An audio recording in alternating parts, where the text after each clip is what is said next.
અધ્યાય 5 શ્લોક 28 ઇન્દ્રિયો, મન અને બુદ્ધિ નિયંત્રિત, મુક્તિને પોતાનું સર્વોચ્ચ લક્ષ્ય માનીને ઈચ્છા, ભય અને ક્રોધથી મુક્ત ઋષિ ખરેખર હંમેશા માટે મુક્ત થાય છે.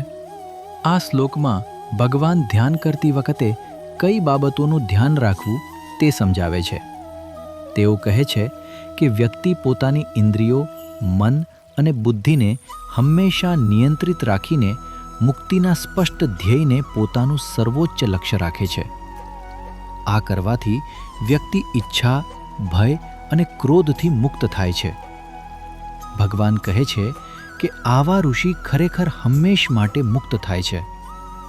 આનો અર્થ એ છે કે આનો અભ્યાસ કરવાથી જીવનનું પરમ ધ્યેય બહુ દૂર નથી રહેતું.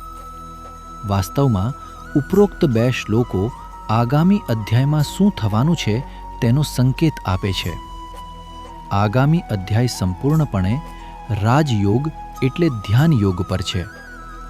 આ 2 શ્લોકો આગામી અધ્યાયમાં ધ્યાન કેન્દ્રિત કરવા માટે કાચી નોંધો બની જાય છે. વસ્તુઓની બાહ્ય દુનિયા પોતે આપણામાંથી કોઈને પણ કોઈ ખલેલ પહોંચાડી શકતી નથી. ફક્ત અજ્ઞાનનું અલગ સ્તર જ આપણને અસર કરે છે.